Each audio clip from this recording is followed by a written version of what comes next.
Okay, Jay Felicio. Okay. All right. So next up is a guy I've met in the community, somebody who is a really stand-up guy. He's really positive. Always, every time I see him interacting with people, he's always having positive interactions. He's a writer for Roto Underworld, also the co-host of the Pod with Upside, and also does some work as the director of stuff and things with the Front Yard Fantasy Club or Fantasy Crew. So that is Jay Felicio. Jay, welcome on, man. Thank you for coming on. Thanks, Sean. I really appreciate you having me. Yeah, we met in a retweet group and just kind of hit it off. And thank you for the kind introduction. I really appreciate that. A little bit all over the place. Yeah, I recently started writing with Roto Underworld. I've got the podcast Pod with Upside with my guy Dan Turner. We do that bi-weekly right now, which will be back next Thursday at 8:30 on Going for Two Live. And then the whole director of stuff/things with Front Yard Fantasy is I hopped on with them, joined the team a couple months ago in more of a behind the scenes role. It's, I asked you to come on the show with them. It's on Monday through Friday at 3 p.m. Eastern, so I can't do that. I've got a Monday through Friday, 8 to 5 job, so I can't hop on there. But I really hit it off with those guys. I joined the team and helping them schedule guests and do a lot of behind the stuff things. So that title just kind of encapsulated everything. So just went with that. Yeah, man, those guys are definitely fun, and your co-host of the Pod with Upside, Dan Turner, he's actually going to join me later this week, Oh, and cool. so the When he nature. comes on, please give him crap about J Jaw. He loved J Jaw. Oh, I So love just J Jaw too, so okay. All right. I can't even give him crap about that because I really love J Jaw when Okay. he was coming out of Stanford. But anyway, so what we're doing this week is the divisional breakdowns, the start of a series, and we're starting with the NFC East and the New York Giants. And Jay here is a big time Giants fan. He goes by at GmenJ on Twitter. So if you didn't get it then, you obviously understand it now. He's a big time Giants fan. So I wanted to get people from the community uh, that have a fantasy centric background, but are also fans of a football team because I feel like we tend to have different perspectives than national media or otherwise other fantasy analysts would. So before we dive into the fantasy, Jay, I just want to ask you, you know, what are the feelings across the fan base for the New York Giants? I mean, they had Joe Judge in his first year, led by a strong defense, went 6-10, was still good enough to that 6-10 record. Surprisingly, in the NFC East, was still good enough to finish second in the division, one game out of first place. Joe Judge to me seems legit. Vegas has them with a 7-game win total on the season and over under a 7. What are the expectations for this Giants team heading into 2021? I think the 7 game win total projection is fair. It depends. There's a couple of things. I do like Joe Judge. I will say when we hired him, I literally said, WTF. I had no clue who he was, but it was one of those situations. The more I dug into him, the more I really liked him. He got the blessing from Bill Belichick and Nick Saban. So those are two pretty good football coaches. So I really like everything he's done. He's from the Belichick tree, but it doesn't seem like he's trying to be Belichick. He's trying to be his own guy. I'm cautiously optimistic for the first time in a long time. It's been a rough few years. I can't complain too much. I've got to see some Super Bowl championships, some good years, so I can't complain too much. But it's been pretty rough here recently. The defense obviously has been a strong suit, like you said. We are top 10 defense last year. We spent second, third, and fourth round picks on defense. The linebacker out of Georgia, Azeez Ojulari. I think I said his name right. Mm-hmm. He could have been a first round pick if it wasn't for some injury concerns. So our defense got even stronger. We're getting Xavier McKinney back. So I think the defense is going to be perfectly fine. The offense is where it's going to be. It's got potential to be explosive. A lot depends on the offensive line, though. We knew it was a problem. We didn't invest a lot in the offseason. I know there was talk that we were looking at some guys in the draft and it just didn't fall the way that we wanted it to. Daniel Jones has got sacked 83 times over the past 2 years, the 31st ranked offensive line, according to Pro Football Focus. So the offensive line isn't pretty. Now, I will say they started to gel at the end of the year. They started to play better. So there is a little bit of hope, but that's going to be the biggest question mark. And unfortunately, we've got this guy named Jason Garrett as our offensive coordinator, which I'm not too excited about, and I've yet to meet a Giants fan that's excited about that. So it's really our defense is going to be fine. It's going to be how well our offense clicks is going to, if we're going to be over, in the playoff contention, if we're going to get over that 7, there's no more 8-8s. If we're going to get to that, 8-9, or if we're going to be 9-8, or, depends on what happens. So. Yeah, no, definitely Joe Judge. Like I said, I like him a lot. I think the most questionable thing he's done is hire and retain Jason Garrett as his offensive coordinator. But like you said, it's going to come down to that offensive line, which I think, like you said, they didn't really address as much as maybe fans would have liked. I know I expected them to address the position, mainly because there was a theme this offseason, which was what they need to find out what Daniel Jones is and who he is as a player. So I have to ask you, he finishes the QB 27 in fantasy points per game last year, averaging just 12.9 fantasy points per game. He was pegged a year 2 breakout after throwing 24 touchdown passes and just 12 starts as a rookie. Obviously, there was a bit more there with his legs, averaging 30 rushing yards per game in year 2, but the passing wasn't quite there to the level that it was in year 1. 11 passing touchdowns, 10 interceptions. In terms of ADP, he's going off the board around the QB 25.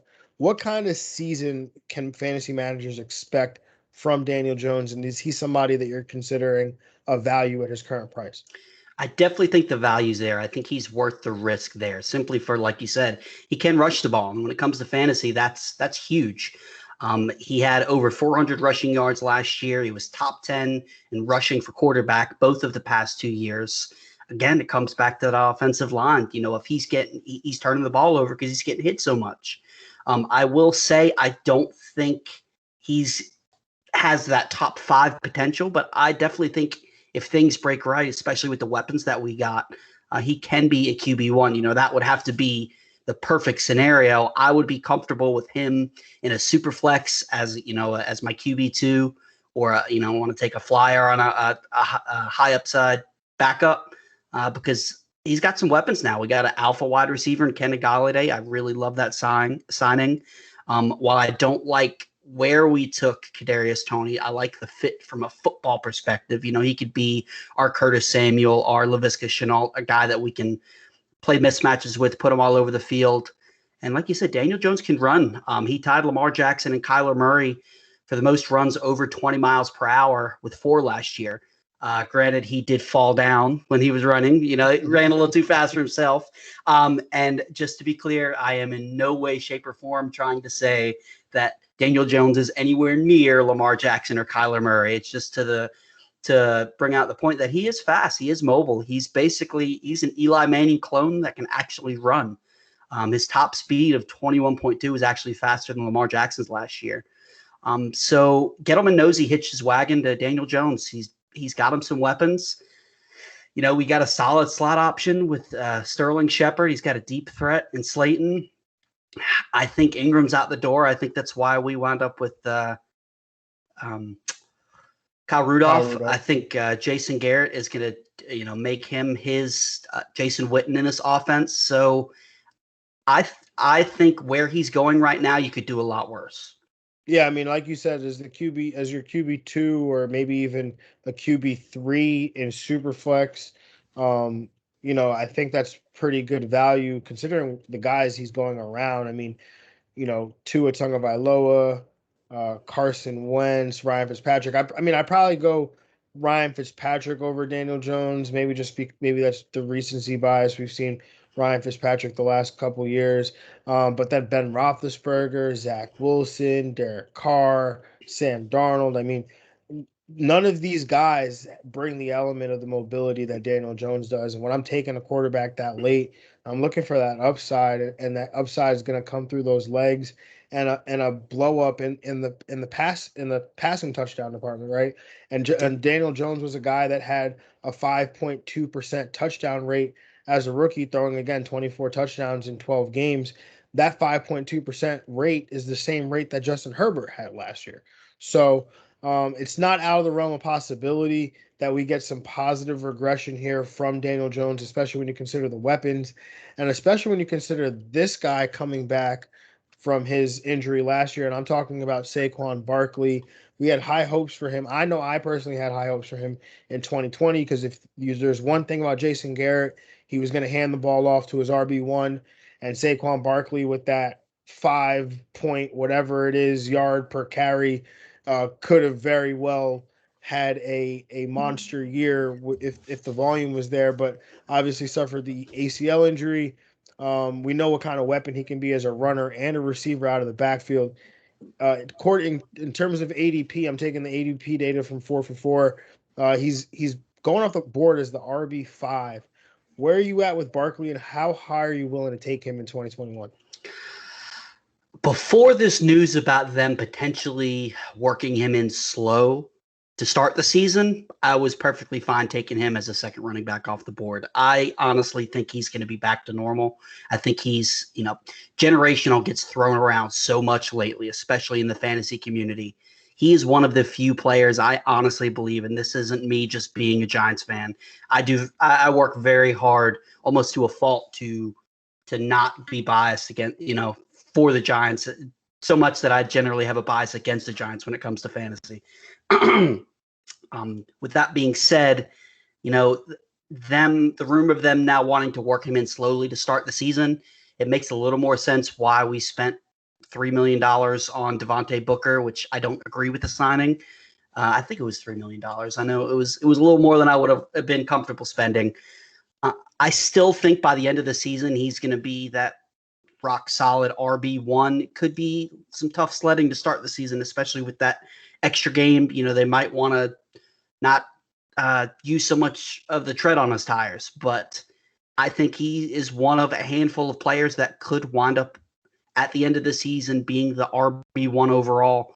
I'm not worried about the offensive line with him. We haven't had an offensive line since he's been there, and he's performed just fine with Noodle Arm, Eli Manning. The one thing I will say in favor of both Barkley and Daniel Jones, they barely got to play together.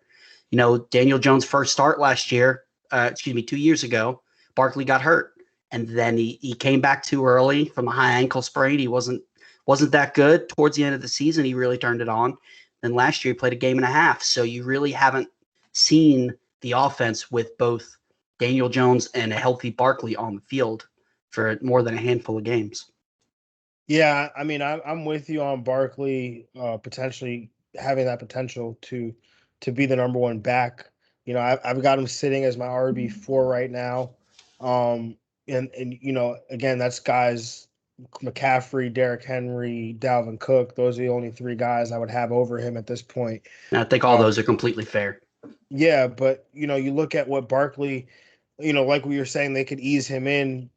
I always have this, and maybe there's smarter guys or smarter people out there than me in terms of injuries and injury analysis, but I always feel like the first few weeks out the gate with these running backs or people that have had these ACL injuries or a significant injury, they're usually slower out the gate. And as a fantasy Knock the rust manager, off a little bit. yeah. Definitely. And as a fantasy manager, I feel more inclined to buy low on those guys. So Saquon Barkley struggling through 2 games, and people, they obviously remember he struggled last year, and I think he had struggled the year before out the Yep. gate. So it would become this stigma where Saquon Barkley is struggling or he's not the same player. I'm buying low right now. Yeah, that's on perfect. Saquon Barkley. And I'm the same way, especially when it comes to rookie running backs. I did that a lot last year with Cam Akers, and by the end of the season, that paid off. Everybody, we know the fantasy community, they want everything right away, and if they don't perform right away, they're so quick to just brush them off and say they're a bust. So I think that's a really good strategy for Barkley. Yeah, definitely. And then let's talk about somebody that should help open up some running lanes for Saquon Barkley and Kenny Golladay, right? They signed him, the Giants do, from the Detroit Lions. Kenny Golladay barely played football last year. He's currently going off the board as the wide receiver 24. He's facing the stigma of wide receiver switching teams while, not getting that so desired quarterback upgrade. The hope is that Kenny G can be the wide receiver one for the Giants. But what are you expecting from him, and does he outperform his current ADP? I definitely think there's going to be some growing pains. Like you said, traditionally, wide receivers switching teams are going to have a little bit of a harder time. I'm not concerned about his hip injury. I think that hip injury was completely money related, and I don't blame the guy one bit. The Lions weren't going anywhere last year. Look at the way that teams just cut guys when they get hurt. The offensive lineman for Denver that he was working out on his own, and because he wasn't at the team facility, they cut him with no money. Like I don't blame Kenny Galladay one bit. Anytime it comes to something like that, I go with the players. These that's another story for another day. But I don't blame Kenny Galladay one bit for sitting out last year to get paid. I'm really excited. I feel like this is the first time we've had a true alpha since Odell Beckham's walked out the door. I think that I never understood us signing Golden Tate. I thought it was redundant with his skill set with Sterling Shepard. I think Kenny Galladay is going to be a great value at 24, where he could easily outperform that ADP and be a wide receiver one. There's going to be some growing pains, especially as much as Daniel Jones gets sacked, and this defense is good. So that leads to, you generally want to target wide receivers on teams that have bad defenses because they're going to be in shootouts. So, if it's a close game, the defense is keeping it, especially in the NFC East come, towards the end of the season, the weather gets cold. Traditionally, the NFC East likes to run the ball. There could be some lean games in there, but I'm excited. I could see him definitely jumping into that back end wide receiver one. I don't see him being that, top 5 potential wide receiver one overall guy, but I definitely could see him being a back end wide receiver one pretty easily.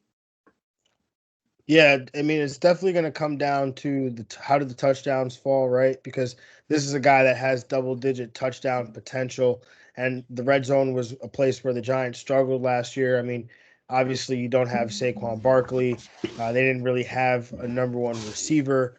So, they were definitely struggling that down there, and Kenny Galladay can definitely help them out with that.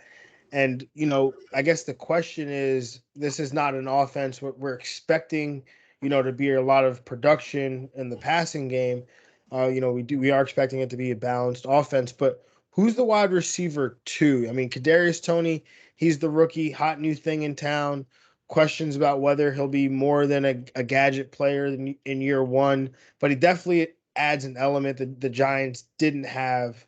Something that I had spoken about, but Sterling Shepard definitely always useful as a PPR asset when he's on the field, but that's a big caveat there when he's on the field.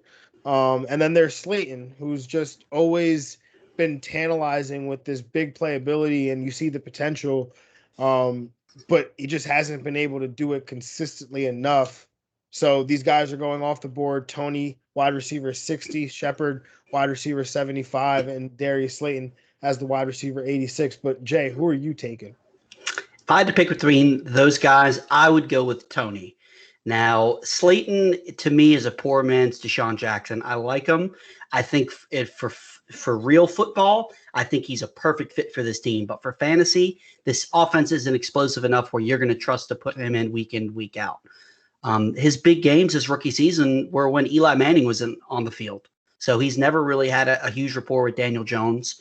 Like you said, Sterling Shepard has been a fine PPR asset, but he doesn't really have the ceiling. So for me, he's got the similar ADP to Toney. I would rather take the shot on Toney's upside if they do wind up using him. If Jason Garrett somehow becomes a little bit more creative with offense, I would really love to see them do some RPOs with him and Barkley and Daniel Jones's mobility.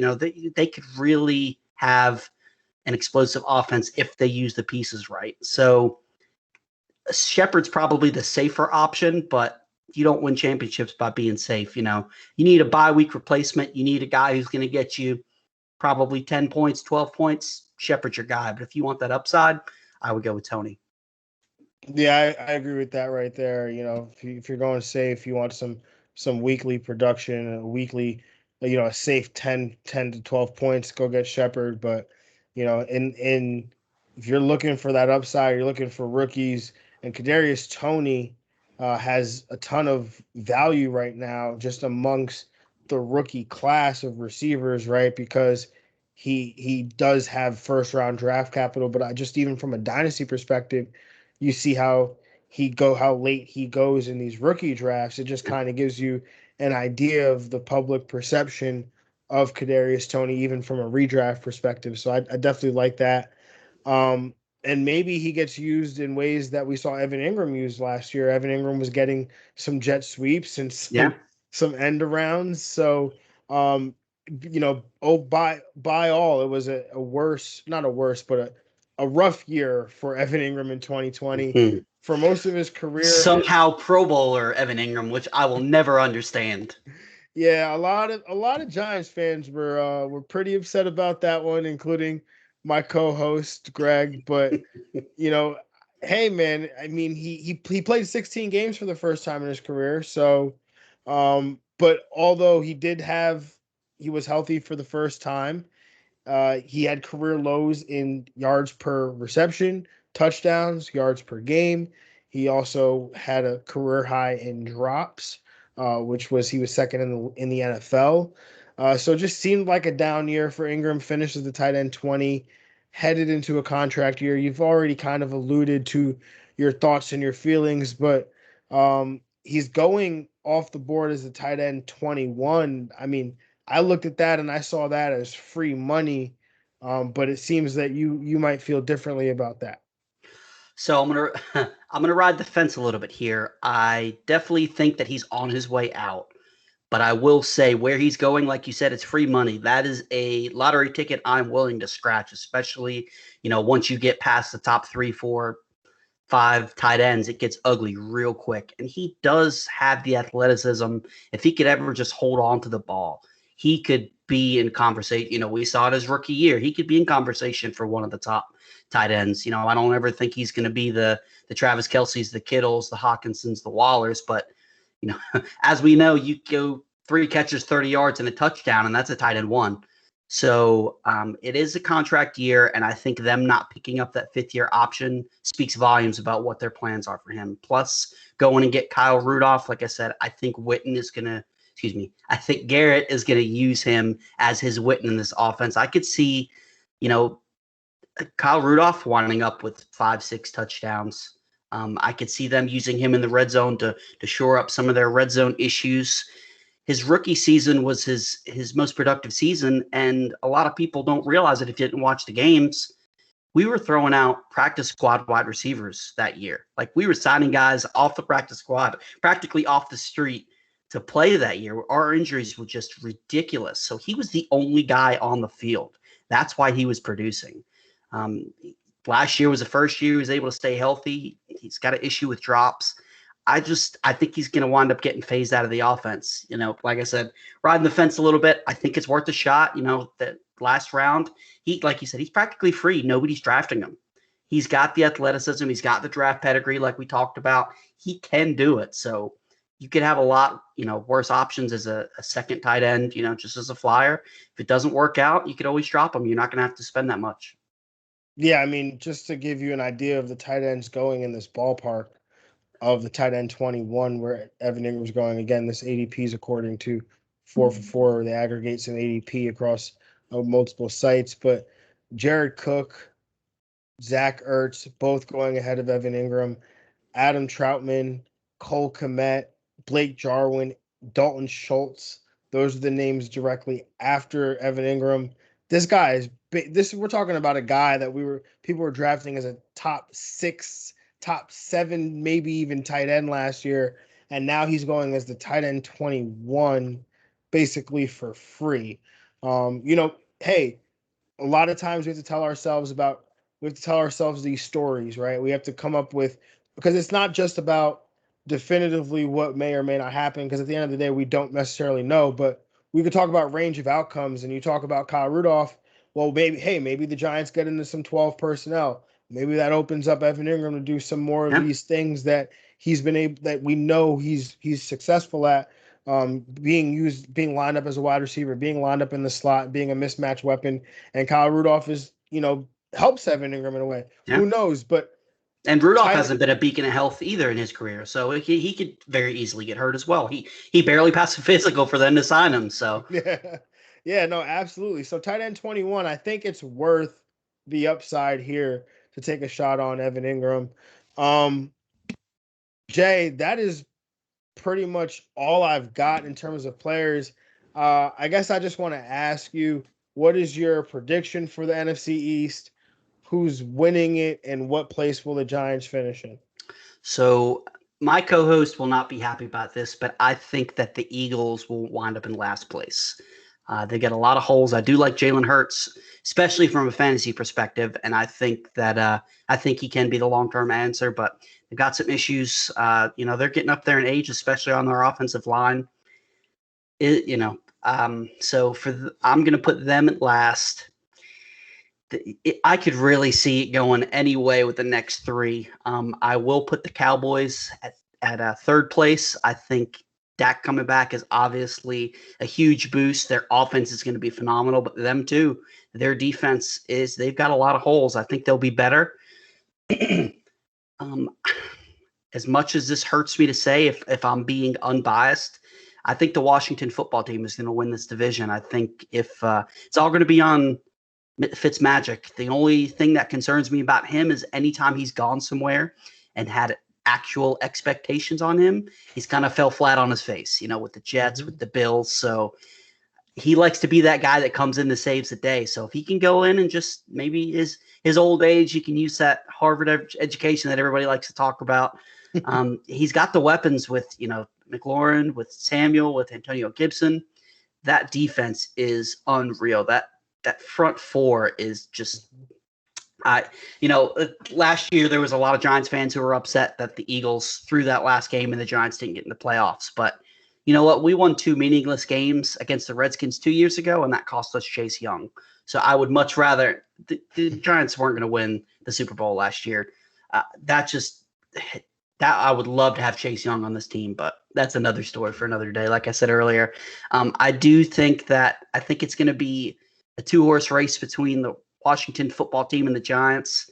And if I'm being completely honest, I think that Washington is in a better position to win this division. No, I respect that totally. Washington won the division last year. I mean, Dallas still has issues on defense. If Ryan Fitzpatrick can just elevate the quarterback position from what it was last year for Washington, then there's no reason why they can't win this division again. But Jay, thank you so much for Yeah, coming on. I appreciate you Every having me. No, absolutely. This was a pleasure. Everyone, please make sure you go follow Jay at GmenJ. Make sure you go subscribe to his the podcast with Upside, and make sure you check out all his work, including his writing with the Roto Underworld. And everyone, thank you, and we'll catch y'all later.